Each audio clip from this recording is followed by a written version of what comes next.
Let's talk about your first $10,000 month. If done correctly, it can be the biggest game changer in your business. And I want to share some unconventional reasons why 10K per month can honestly change your life. If you're new to the channel, hi, my name is Lili, and this is where I document building my freedom-focused business and bring you along with me. We're currently doing $30,000, $35,000 per month in my business, but I oftentimes help people go from $0 to $10,000, $15,000 per month in their own businesses. So welcome. And if you have been to the channel before, welcome back. We're doing Vlogmas, where I'm posting every single day up until Christmas. And right now I am at the minor league pickleball national championships competing with my team.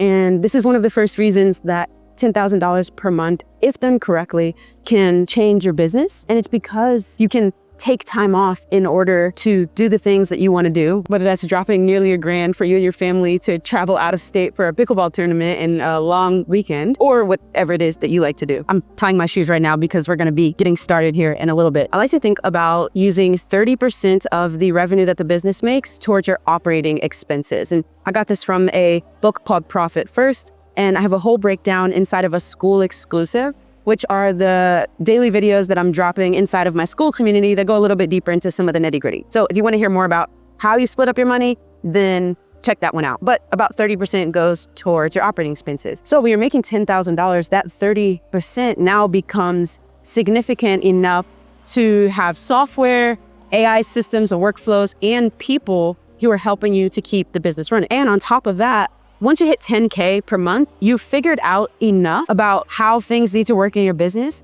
to have a shared vision with said team. And I was thinking about this because last night I kind of got hurt here playing. It was a dumb decision. I decided to dive for a ball at the very end of a singles tie break, and I did not make the shot, and I banged myself up and skinned myself on my hip and on the right side of my body. I was a little bit worried of like, oh man, I'm not gonna be like able to look at videos tonight or whatnot. But I then remembered that like my team knows what we're doing. They know we're doing Vlogmas. They know the reason why. They know the entire big picture, really for the entire next 3 months. And so even with me being out last night, look, nothing stopped. There's enough figured out in the business, and I've been able to work with my team in order to share that vision that they were just like, oh yeah, Lili, feel better. Like go to bed tonight, like get yourself cleaned up and all that stuff. And the things keep rolling. And then the third reason that making $10,000 per month is really significant is not because of the amount of money that it's gonna put into your pocket. That $10,000 is probably gonna only make you into your personal bank account around $5,000. Because while 30% is going to OpEx, around 50 to 55% goes to your personal pay as the owner. But what that does is it shows you the detachment from your time and the amount of money that you can make. Because somewhere on the path from $0 to $10,000, you're gonna realize that you are getting paid for the creation of value, which is very different than how you get paid as an employee. Like as an employee, whether you're paid hourly or you're paid on a salary, you're paid for the time you spend working. And if you do a better job, that oftentimes does not equate to a raise, right? Just bringing more value to the company, while your employer might appreciate it, there's an upper limit of how much you can get a raise for in relationship to how much value you create, right? Like at the beginning, you might create some value and then they're like, okay, cool, we'll give you a raise. And you can keep creating value and value and value, but at a certain point, they're not gonna pay you more than whatever they've deemed the most for an employee.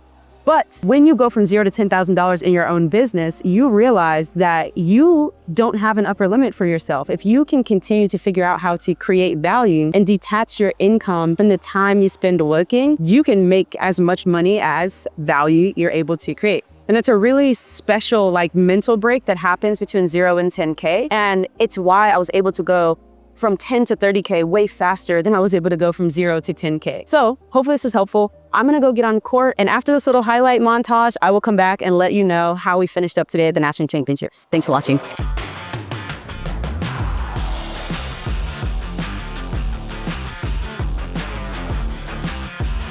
So this is a team format where you have 2 guys, 2 girls, and you play 4 matches. So the girls play first, the guys play second, and then you play one mixed pair and another mixed pair. And If you end up in a tie, you go to something called a dream breaker, where you play one-on-one singles, 4 points at a time. Everyone plays until you get to 21. So today is the second day. Yesterday we played for seeding, and today was the playoffs. And we started out in the quarterfinals. We played the women's game first, and we had some drama over a couple of line calls. That ball was out, that ball was in, blah, blah, blah. And we hit a shot that we thought was in, and that one of the guys on the other team who's watching on the sideline also called in, but his girl teammates on the court called it out. And so there's a little bit of argument there. They ended up, their guy ended up saying yeah, that ball was in. So we kept playing. We won that game, I think 28-26. It was a long, because you're only supposed to go to 21, but you have to win by 2. So that was a long, crazy game. So we won women's. We ended up losing men's.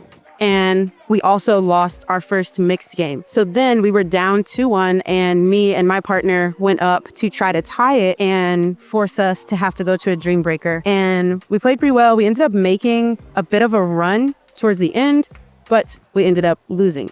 So our day is over, but I'm gonna hang out, watch some friends play, meet some people, and connect with some different people. My YouTube agency actually runs a lot of the pickleball YouTube channels. Some of the most popular channels in all of pickleball, from fun videos to educational videos to tournament recaps. It's my team that does a lot of the editing and strategy work behind those. So I know a lot of people here. It's a good networking opportunity to find even more clients and just hang out and have fun. So thank you guys for hanging out with me. Don't forget to check out our free school community, where I'm posting daily school exclusives, which are more in-depth trainings on topics that maybe wouldn't perform well on YouTube, but are super crucial to your business success.